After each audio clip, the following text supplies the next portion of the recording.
शिष्यों मेरे कब तक मुझे ऐसे ही तड़पाओगे। मैं ज्ञान डीजे सर पे दूँ तो पल में निखर जाओगे। शिष्यों मेरे कब तक मुझे ऐसे ही तड़पाओगे। मैं ज्ञान डीजे सर पे दूँ तो पल में निखर जाओगे। एक दिन आएगा ज्ञान भर जाएगा। ओ मैं ज्ञान डीजे सर पे दे दूं तो पल में निखर जाओगे। शिष्यों मेरे कब तक मुझे ऐसे ही तड़पाओगे। इसे थोड़ा सा लाइक और शेयर जरूर तो कर दिया करो। मोस्ट वेलकम डियर स्टूडेंट्स, आपने एकदम सही सुना कि इसे लाइक और शेयर भी थोड़ा ज़रूर कर दिया करें। तो चलिए आइए आज के सेशन को हम लोग स्टार्ट करते हैं। पहले तो तू लोग रघुआ लोगों से शिकायत बढ़न कि आप लोग ये शेयर नहीं करत रहन तो ये बहुत गलत काम बा। एक शेयर जरूर कर दिया कर जाए। और हमनी के जहाँ तड़ा कि फ्री सेवा देवत रहन तो आप लोगन के, तो आप लोगन के भी एक थोड़ा सा कर दो बनत बा कि ई वीडियो के लाइक कर देवल करल जाए और शेयर कर देवल करल जाए। हमनी लोग के जो डीजे सर के फैमिली बनल बा, एक बड़ा परिवार बनावे के ना बाजी। तो तू लोग मेहनत करिए तब ना होइए ऐसा। तू लोग करबे नहीं करिए तो कैसे होइए। तो हमनी के आगे बढ़े के बाद डीजे सर के आगे लेके जाए के बा, तो आप लोगन के सहयोग बड़ी जरूरी बा। तो रउआ लोगन से विनम्र निवेदन बा कि लाइक भी कर देवल जाए, शेयर भी कर देवल करन जी जाए जी। अपने जितने भी खास बाड़न आपके विद्यार्थी बाड़न, इकोनॉमिकल वीकर जो आपके क्लासमेट बाड़न, उन लोगन पर सभी लोगन पे के रउआ शेयर जरूर करी। तो आइए जी चलिए हम लोग स्टार्ट करें आज की क्लास बा। क्लास बहुत इंपॉर्टेंट बा कैसे कि हम लोग इनमें बात करता नहीं सिविक्स के मोस्ट इंपॉर्टेंट लेक्चर के बारे में और इंग्लिश में भाई ऐसा ना ही बड़ा कि हम सिविक्स के हिंदी में नहीं पढ़े बढ़ेंगे। जाके देखल जाएंगे आप लोग, और बहुत से वीडियो आप लोग के लिए बना के रखल बढ़ेंगे। प्ले लिस्ट तो आप लोग देखबे नहीं कर, प्ले लिस्ट जाकर खोलन जाए सब्जेक्ट वाइज। ही नहीं कि सिविक्स की वजह से हम लोग के चैनल पर अपलोड भल भाई, तो बात रघुआ लोगन के सही कहल बा, लेकिन वास्तव में और भी विषय बहुत इंपॉर्टेंट बा। तो आप लोग के जरूर देखिन, जैसे सोशलॉजी हो गया बा, आप लोगन का मॉडल पेपर जाके देखल करल जाए जरूर। हिंदी का देखा सब्जेक्ट तो लोगों के लिए रघुआ लोगन के लिए बनल बा, हिंदी का अंग्रेजी का जो भी आप लोगों के लिए प्ले लिस्ट पूरा बनल बा ओके जरूर देखल करें जा, ओके शेयर भी जरूर कर देवल करें जा। क्योंकि तो हम लोग जानते हैं कि रघुआ लोगों से कभी भी कोनो एक्स्ट्रा फीस उस कभी मंगली नहीं। तो आप लोगों के बस यही एक आप लोगों से बस यही एक सहयोग बाकी एक जरूर लाइक और शेयर कर देवल करें जा। और एक ग्रुप जो देवल बनी जाए, नंबर दिले बनी जा हम अपने हमने के आप लोगों के एक नंबर देने बाड़ी जा, तो 950 690 227 नंबर के ज्वाइन जरूर करें। ये नंबर तो लोगों के लिए बड़ी हेल्पफुल साबित हुई रहुआ लोगों के, और फ्री में ज्वाइन हो जाएंगे और पूरा का पूरा पीडीएफ भी आप लोगों के हम जरूर दें एम मिली। तो एक जरूर करें जी, और एक शेयर और सब्सक्राइब करके अपने पास जरूर रखें। तो चलिए डियर स्टूडेंट्स स्टार्ट करते हैं हम लोग सिविक्स के इस मोस्ट इंपॉर्टेंट पीडीएफ को। देखिए तो अब सभी जो बच्चे हैं लपालप जुड़ जाएं और इसे शेयर भी जरूर करते चलें। पहला देखिए हम लोग का क्वेश्चन क्या है, what was the two nation theory, द्विराष्ट्र सिद्धांत क्या था। सिविक्स के प्लेलिस्ट में जाइए, आप लोग को हिंदी वर्जन में भी यहाँ मिल जाएगा। मैं यहाँ पर इंग्लिश जो यूपी बोर्ड के बच्चे हैं कुछ लोगों का डिमांड था, और एनसीईआरटी बेस पर ये देखिए पूरा का पूरा आपका काम हो रहा है, बहुत ही इंपॉर्टेंट है और आपके बोर्ड एग्जामिनेशन के लिए बहुत ही महत्वपूर्ण है। डियर स्टूडेंट्स से शेयर जरूर कर दें। द्विराष्ट्र सिद्धांत क्या था, what was the two nation theory. आइए इसके आंसर को देखते हैं हम लोग। India was a country of two communities named Hindu and Muslim. The Muslim League demands a separate nation for Muslim and Hindus. This is what the two nation theory does. तो dear students ये इस प्रकार से देखिए क्या है, what was the country of two communities named Hindus and Muslim. देखिए मुस्लिम और हिंदू काम के नाम की कौम का देश था, ये तो आप लोग जान ही रहे हैं। मुस्लिम लीग ने क्या क्या डिमांड कर दिया इसमें कि उसे मुसलमानों और हिंदुओं के लिए पृथक पृथक राष्ट्र की मांग उन्होंने कर दी थी। यहाँ पर देखिए इसी सिद्धांत को जो होता है द्विराष्ट्र सिद्धांत हम लोग कहते हैं हिंदी में, और इसको इंग्लिश में लोग क्या कहते हैं, टू नेशन थ्योरी। तो ये इंपॉर्टेंट प्रश्न है आपके बोर्ड एग्जाम के दृष्टिकोण से। रघुआ लोगन से जो कले बाणी हम की शेयर जरूर करी थी, काम जरूर करी। आइए डियर स्टूडेंट्स हम लोग बढ़ते हैं दूसरे क्वेश्चन की ओर। Write the full name of NDA. NDA का पूरा नाम क्या है। आंसर देखिए डियर स्टूडेंट्स क्या हो जाएगा, national democratic alliance. National democratic alliance जो होता है ये एक गठबंधन सरकार के रूप में बनाया गया था, राष्ट्रीय जनतांत्रिक गठबंधन इसको हम लोग हिंदी में बोलते हैं। राजग का पूरा नाम अगर आपसे पूछा जाए तो ऐसे लिख दीजिएगा। बढ़ते हैं हम लोग अब क्वेश्चन नंबर 3 की ओर। On what ideology was the Soviet political system based was. Soviet राजनीतिक प्रणाली जो थी डियर स्टूडेंट्स वो किस पर आधारित, यानी कौन सी विचारधारा पर आधारित थी। ये यहाँ पर इसका हिंदी वर्जन जो हो जाएगा, on what ideology was the Soviet political system based on. Dear students आइए इसके इंग्लिश को देखते हैं हम लोग। Soviet political system was based on socialism and communist ideology. देखिए यहाँ पर क्या जो थी सोवियत की जो राजनीति प्रणाली थी, देखिए डियर स्टूडेंट्स जानते हैं आप लोग, समाजवादी थी और उसके साथ ही साथ जो साम्यवादी थी, यही कम्युनिटी से मिलाकर इसी आइडियोलॉजी से बनाकर वो बनाया गया था। कौन? Soviet political system. आइए डियर स्टूडेंट्स हम लोग बढ़ते हैं अब नेक्स्ट क्वेश्चन की ओर। रघुआ लोगों से विनम्र निवेदन बा कि लाइक और शेयर जरूर करें, और बोर्ड एग्जाम इस बार का बीतत कम से कम रघुआ लोगन 1 लाख लोगन के इस चैनल पर जरूर जुड़ी। जो हम लोग के मिशन बा आपकी बार बोर्ड पर वार के स्वीकार करे बदे आप लोगन के भी हमारा सहयोग जरूर देवे के पड़ी, और एक बिहार के बच्चन जो बाड़न, उसके बाद यूपी बोर्ड के जो बच्चन बाड़न, उन सभी लोगन पर भी एक जरूर शेयर करीजिए। इतना काम आप लोग जरूर करेंगे बाजी, याद रखिए। चलिए हम लोग बढ़ते हैं अब चौथे प्रश्न की ओर। Write the names of 2 Baltic stronghold states. तो 2 बाल्टिक गणराज्यों के नाम बताइए। डियर स्टूडेंट्स ये प्रश्न है हम लोग का।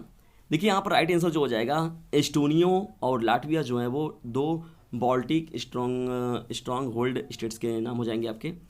बढ़ते हैं हम लोग अब 5वें प्रश्न की ओर। What do you understand by unipolar world order. Unipolar world order का मतलब क्या होता है? एक ध्रुवीय विश्व व्यवस्था। तो इससे आप क्या समझते हैं? तो आइए हम लोग बात करते हैं। When one country has more influence in world politics and most of the international decisions are made by its wishes, then it is called a polar world order. देखिए यहाँ बात हो रही है विश्व राजनीति में, विश्व राजनीति हम लोग लेकर आ रहे हैं बात यहाँ पर इंटरनेशनल लेवल पर जो पॉलिटिक्स होती है, जब किसी एक देश का अधिक प्रभाव हो तथा अधिकांश जो अंतर्राष्ट्रीय निर्णय जो होता है उसी की इच्छाओं के पर हो जाए, तो जाहिर सी बात है उसी के ऊपर हम लोग बात करते हैं उसको, कि उसे हम लोग यूनिपोलर वर्ल्ड ऑर्डर कहते हैं। मतलब क्या हो रहा है कि उसी की इच्छाओं के अंतर्गत जब पूरी व्यवस्थाएं हो जाती हैं, चलती हैं, तो उसे ही हम लोग कहते हैं यूनिपोलर वर्ल्ड ऑर्डर, उसका नाम होता है। तो डियर स्टूडेंट्स ये हम लोग का क्वेश्चन नंबर 5 है और बहुत ही महत्वपूर्ण है। चलिए आगे बढ़ीजिए और देखिए प्रश्न संख्या 6 के। Who is known as Frontier Gandhi. देखिए डियर स्टूडेंट्स ये प्रश्न जो है बहुत ही इंपॉर्टेंट है। सीमांत गांधी के नाम से किसे जाना जाता है? तो देखिए Khan Abdul Ghaffar Khan is a popularly known as Frontier Gandhi. यानी सीमांत गांधी के नाम से जो जानने वाले व्यक्ति उनका नाम क्या है? अब्दुल गफ्फार खान। ये हमारा प्रश्न संख्या 6 है, बहुत ही इंपॉर्टेंट है। आइए डियर स्टूडेंट्स हम लोग बढ़ते हैं हम लोग मोस्ट इंपॉर्टेंट प्रश्नों की सीरीज में अब 7वें प्रश्न की ओर बढ़ते हैं। क्वेश्चन 7 की ओर। What do you understand by defection. तो दल बदल से आप क्या समझते हैं? दल बदल की बात हो रही है, defection. When a public representative contests the election on the election symbol of a party and wins, and after winning the election he leaves that party and joins another party, then it is called defection. दल बदल का मतलब सीधा सीधा जानते हैं कि आपने चुनाव चिन्ह पर जीते, लोग चुनाव लड़े और जीत गया और छोड़कर किसी दूसरे दल में शामिल हो जाते हैं, तो भगोड़ों की बात हो रही है यहाँ पर। इसमें से उसमें पार्टियों को चेंज करते रहते हैं जो नियमित रूप से। तो वहाँ पर देखिए बात हो रही है इसकी, ठीक है, दल बदल की राजनीति की बात हो रही है। किसी एक चुनाव चिन्ह को और किसी एक दल को छोड़कर जब क्या है दूसरे दल में शामिल हो जाते हैं। तो when a public representative contest the elections on the election symbol of party and wins, and after winning the election he leaves that party and joins another party, then it is called defection। Question number 8 की ओर हम लोग बढ़ता नहीं है। What do you understand by mixed organization। प्रश्न को ध्यान सुनिएगा। मिले जुले संगठन से आप क्या समझते हैं? What do you understand by mixed organization। तो इसका जो आंसर हो जाएगा dear students, when several political parties fights election unitedly for the purpose of forming the government, it is called mixed organization। मिले जुले संगठन का मतलब क्या होता है? जब देखा जाए तो अनेक राजनीतिक दल जब क्या होते हैं सरकार बनाने के लिए उद्देश्य से क्या होते हैं, एकजुट होकर चुनाव लड़ते हैं, तो उसे हम लोग क्या कहते हैं? मिला जुला संगठन कहते हैं, ठीक है, उसे हम लोग मिक्स्ड ऑर्गेनाइजेशन कहते हैं। तो यहाँ पर देखिए अभी जैसे शिवपुर विधानसभा हम लोग का जो बनारसी है, तो उसमें शिवपुर विधानसभा से देखिए यहाँ पर जो सपा की बात हो रही है और उसके साथ ही साथ एक पार्टी है और जिसमें छड़ी वगैरह निशान चिन्ह है और ओम प्रकाश राजभर की। तो देखिए वहाँ पर बात हो रही है क्या? गठबंधन की। तो वहाँ पर देखिए मिक्स्ड ऑर्गेनाइजेशन हो रहा है, ठीक है। तो मिले जुले संगठन की बात हो रही है, तो जहाँ पर संगठन मिक्स्ड ऑर्गेनाइजेशन करके जब पार्टीज कोई क्या खड़ा करते हैं, सेवरल पार्टीज पॉलिटिकल पार्टियाँ जब फाइट करते हैं इलेक्शंस को, तो उसे ही हम लोग क्या बोलते हैं? मिक्स्ड ऑर्गेनाइजेशन बोलते हैं, ठीक है। बढ़ते हैं अब हम लोग क्वेश्चन नंबर 9 की ओर। Why was the Telangana movement launched. देखिए तेलंगाना से रिलेटेड है, तेलंगाना आंदोलन क्यों चलाया गया था, बहुत ही इंपॉर्टेंट ये आंदोलन रहा है। The Telangana movement in the Hyderabad state is 1946 went against the extortion and extortion by the jagirdar. तो यहाँ पर जो चलाया गया था तेलंगाना आंदोलन, वो मुख्य रूप से क्या था, जमींदारों के द्वारा जबरन एवं अत्यधिक वसूल के विरोध में ये चलाया गया था। जो वहाँ की आम पब्लिक थे, फार्मर्स थे, जो किसान वगैरह थे, उन लोगों के द्वारा ये चलाया गया था। जो मजदूर वर्ग थे, लेबर लोग थे, तो उन लोगों ने इसके विरुद्ध देखिए आवाज़ उठाई थी 1946 में। और ये तेलंगाना में कहाँ पर ये घटना हुई थी, ये हैदराबाद में। तो तेलंगाना मूवमेंट लॉन्च हुआ था, ये बहुत ही इंपॉर्टेंट है। प्रश्न संख्या को 9 को भी याद रखिएगा, और इंपॉर्टेंट है, कई बार पूछा गया और पूछने की संभावना भी बनी हुई है। चलिए बड़ा तो नहीं अब क्वेश्चन नंबर 10 की ओर, लेकिन एक शेयर तक कर दीजिए आप लोग भी। What is the meaning of Panchsheel, बहुत ही मोस्ट इंपॉर्टेंट ये प्रश्न है। पंचशील से संबंधित प्रश्न न पूछे ऐसा तो हो ही नहीं सकता। बहुविकल्पी, अतिलघुत्तरी, लघुत्तरी, दीर्घोत्तरी, कहीं ना कहीं ये प्रश्न आपको देखने को जरूर मिल जाएगा किसी न किसी रूप में पंचशील से संबंधित। तो यहाँ पर हम लोग का प्रश्न है what is the meaning of Panchsheel. Panchsheel के बारे में देखिए बात हो रही है। तो Panchsheel was established by Jawaharlal Nehru. आप जानते हैं कि फर्स्ट प्राइम मिनिस्टर हम लोग के देश के कौन है, जवाहरलाल नेहरू जी थे। तो Panchsheel was established by Jawaharlal Nehru. It has 5 principles. Our foreigner policy is also based on this. Its purpose is to promote peace and coexistence between different countries. ये एक पहल की गई थी, स्थापना की गई थी किसके द्वारा, जवाहरलाल नेहरू के द्वारा। 5 विचारधाराएं जिसमें शामिल की थी, 5 सिद्धांत शामिल किए गए थे इसमें। और हमारी विदेश नीति जो बनाई गई है वो भी कहीं ना कहीं से जो फॉरेन पॉलिसी है वो इसी पर डिपेंड है। और उसके साथ ही साथ जो शांति की बात होती है, पूरे विश्व में शांति की बात हम लोग करते हैं, तो कहीं ना कहीं से इसी सिद्धांत के आधार पर बात करते हैं। तो डियर स्टूडेंट्स, क्वेश्चन नंबर 10 भी जो हम लोग का है बहुत ही इंपॉर्टेंट प्रश्नों में एक है। चलिए डियर स्टूडेंट्स, बात करते हैं हम लोग अब क्वेश्चन नंबर 11 की ओर। Write the names of main leaders of the Janata party. Janata party के प्रमुख नेताओं के नाम बताइए। बहुत इंपॉर्टेंट प्रश्न है। और जनता पार्टी भी देखिए कहीं ना कहीं से प्रश्न पूछा जाता है हमेशा, इसकी स्थापना कब हुई, इसके प्रमुख नेता कौन थे, ठीक है। The main leaders of the Janata party wear Morarji Desai, Chaudhary चरण सिंह, जयप्रकाश नारायण, चंद्रशेखर, LK आडवाणी, नानाजी देशमुख, अटल बिहारी वाजपेयी, एक्सेट्रा में ले लीजिए और लोगों को भी। और इतने प्रमुख नाम जो हैं ये हैं, किसमें ये लोग शामिल थे, ये लोग जो थे वो जनता पार्टी के मेन लीडर्स थे। कौन कौन, जिनका यहाँ पर नाम दिया गया है। तो याद रखिएगा डियर स्टूडेंट्स, ये सभी जो नाम है बहुत ही इंपॉर्टेंट हैं। रघुआ लोन के प्रश्न के आगे हम लोग लेके चलता नहीं। और यहाँ पर जगह क्वेश्चन नंबर 12 देखी, थोड़ा सा हम ना गलती हो गई भाई जी, के सुधार कर लें। OB जो C एहर आ गई बा ना, के इधर रघुआ लोग रख लें, ये OBC what does means. OBC का क्या अर्थ है, C आप इधर लीजिएगा डियर स्टूडेंट्स। इतना तो आप हमारे डियर स्टूडेंट हो ही चुके हैं कि आप लोग थोड़ी बहुत गलती आती है तो उसको क्षमा करते हुए आगे बढ़ जाते हैं। OBC वाट डज मीन्स, इसका क्या अर्थ है, OBC का क्या अर्थ है।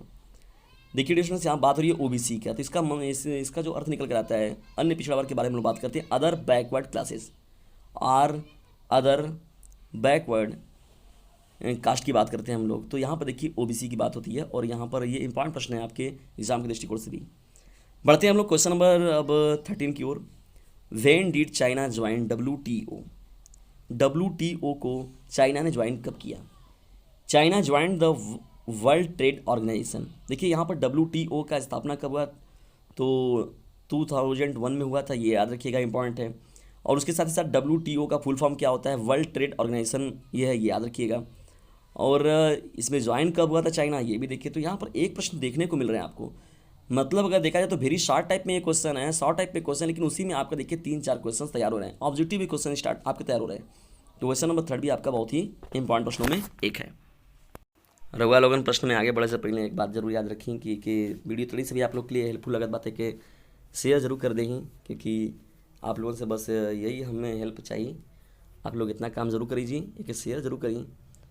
चलते चलते हमारी एक बात याद रखी, इसे शेयर जरूर करी, एक शेयर ज़रूर करी।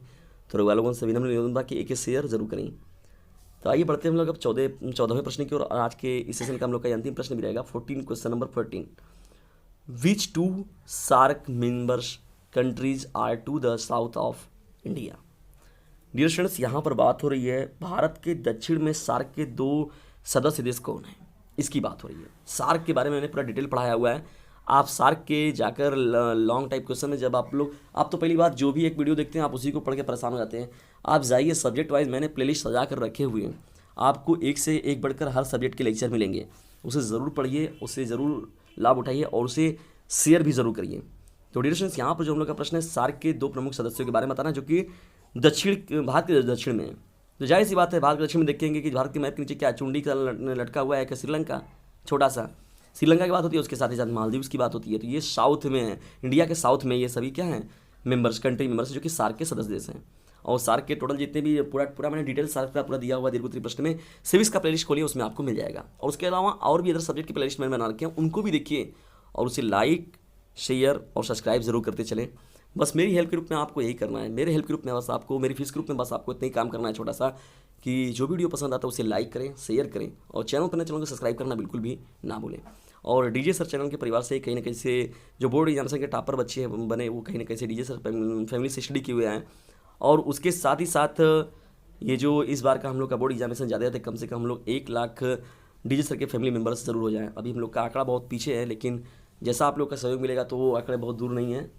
जब विद्यार्थियों का सहयोग मिलता है, जब कदम बढ़ते हैं, यूनिटी जब मिलती है ना, तो वो पहाड़ों को भी आदमी 2 दिनों 3 दिनों में 1 दिनों में तोड़ सकता है। ये आप लोगों के मदद से पॉसिबल भी है। तो डिस्टेंस ये रहे 14 प्रश्न सिविक्स के मोस्ट इंपॉर्टेंट सभी प्रश्न हैं। देखिए यहाँ पर चैप्टर वाइज अभी मैं क्लास नहीं ले पा रहा हूँ, मैं ऐसे ही आप लोग को रेगुलरली जो मोस्ट इंपॉर्टेंट रहता है मैं रेंडमली आपको 5 साल 7 साल 8 साल के क्वेश्चन आंसर्स को मैंने देखा हुआ है और मैं वहाँ से देखकर आप लोगों को प्रश्न की सीरीज तैयार करा देता हूँ।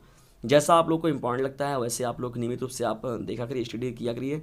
अब जो नए बच्चे हमारे साथ जुड़ेंगे, जो भी आपके छोटे भाई बहन वगैरह होंगे, तो उन लोगों को मैं जब जुड़ूंगा तो उन लोगों को मैं चैप्टर वाइज भी अच्छे से एक्सप्लेन करूंगा। फिलहाल में याद रखिए आप लोग मेरे मिशन को अब की बार बोर्ड पर उसकी सार्थकता को सिद्ध करने के लिए इसे लाइक करना होगा, इसे शेयर करना होगा और चैनल पर नए होने पर चैनल को सब्सक्राइब करना होगा।